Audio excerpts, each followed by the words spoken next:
If everyone ate an American diet, we would need the biocapacity of another planet. These days we often talk about global megatrends. One of this global megatrend, in our opinion, is the food revolution. A topic that offers a vast number of investment opportunities. On one side, customers' behavior changes rapidly. And on the other side, technology and digitalization forces the participant of the food industry to reinvent themselves. We at Picard Angst believe that now is a perfect time to start the food revolution.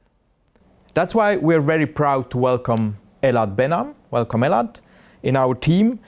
Elad has been investing into the food industry for several years now and has gained a deep knowledge and a broad network in the field over those past years. Elad, your strategy is called the food revolution. Why is it a revolution?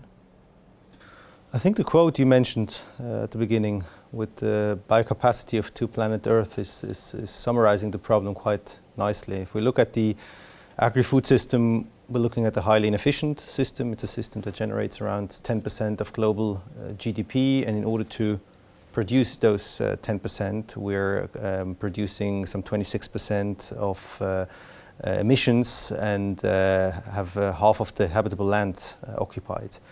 And this is exactly this dirty legacy which makes the agri-food system a source of significant external costs, which according to the World Bank amount to 75% of the global food production. And when we talk about external costs, we talk about costs related to environmental damages, health damages, malnutrition, these kind of things, which are actually not carried by the food industry, but by all of us, by the society. And that's why they're also referred to as invisible costs. And I think what we've seen over the last couple of years is an increasing pressure to address the inefficiency, to internalize these external costs. And this is basically at the core of this food revolution, because it poses a significant challenge for the food industry. So this growing pressure forces the food industry to reinvent itself. What does it mean for the participants? The food industry is dominated by large multinationals, which we all know well. They are all sitting on historically grown portfolios, which is dominated by sugar, plastic, meat, and other problematic products. And as I said, they are faced with an increasing pressure to reinvent themselves. They're all talking about sustainability, all of them. But it's not an easy process given the sheer size of their portfolio, because at the same time we also see traditional entry barriers in the industry disappearing and new, small, disruptive and agile companies emerging. And they are the main actors of what I would consider a food revolution. There are over 1,000 listed companies in this sector. How do you choose the right companies? What is your investment approach? I think one of the biggest challenge investors face if they want to invest into the food revolution is, how can I make sure that I'm actually investing into those structurally growing areas which are benefiting from the food revolution while not being diluted by the structurally challenged old food companies. According to our analysis, some 90% of the global market cap is actually invested in old food companies.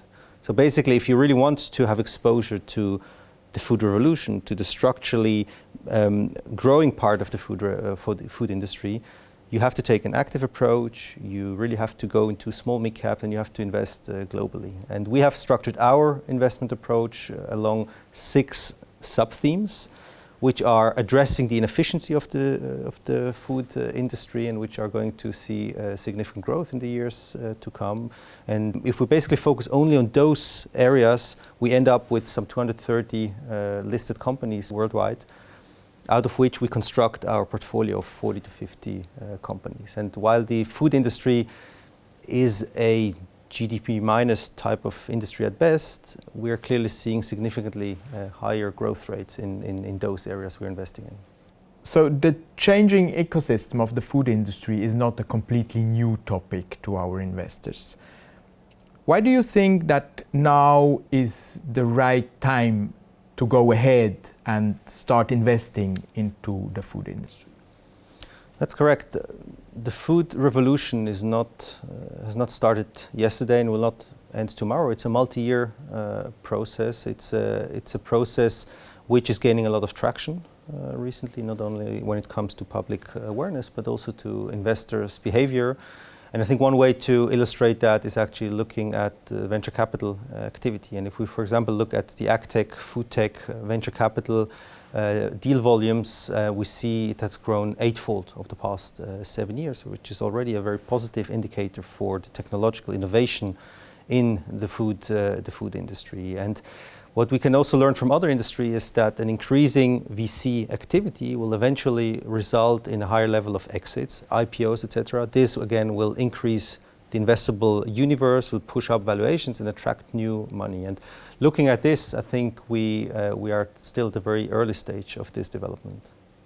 Besides the structural changes towards a more sustainable and efficient industry you just mentioned, what kind of impact did the pandemic situation we're actually in have on this shift? Yeah, I think we just lived through a very eventful year in many ways, but also a year which brought us a lot of catalysts for the food revolution for many of our themes. Catalysts which, in my view, pushed the whole food industry beyond the point of no return. I'm thinking about the pandemic itself, which reminded us painfully how crucial nutrition and food is for our general health. I'm thinking also about the meat scandals we've seen last year with the closures of the slaughterhouses in the US, but also the Tönnies scandal in Germany. But I'm also thinking about regulatory catalysts like the EU Green Deal, which is going to give a lot of tailwind for more sustainable agricultural practices, such as precision farming, for example. And I think that our portfolio companies are going to be big beneficiaries of these developments. Elad, you mentioned the so-called subsectors in your explanations before. I would like to have a closer look at them, and that's why I would like to welcome Lorena Zini. Lorena is our senior portfolio analyst and has been looking into the food sector for several years now. Lorena, could you please explain us your investment approach by highlighting those so-called subsectors of the strategy? Yes, so we invest along the value chain of 6 structural sub-themes: alternative proteins, sustainable packaging solutions, organic, healthy and functional food, automation and agri-tech, new forms of consumption, and food safety and clean label. When it comes to alternative proteins, it has been shown that meat consumption takes a toll on our health and the health of our planet. For the very first time, though, tasty plant-based meat alternatives made their way to the market. And this is only the beginning in our view. While there is one obvious player beyond meat, our active investment approach enables us to uncover small, innovative companies which might have remained under the radar. For instance, Burcon Nutrascience is a research firm laser focused on developing plant-based protein ingredients.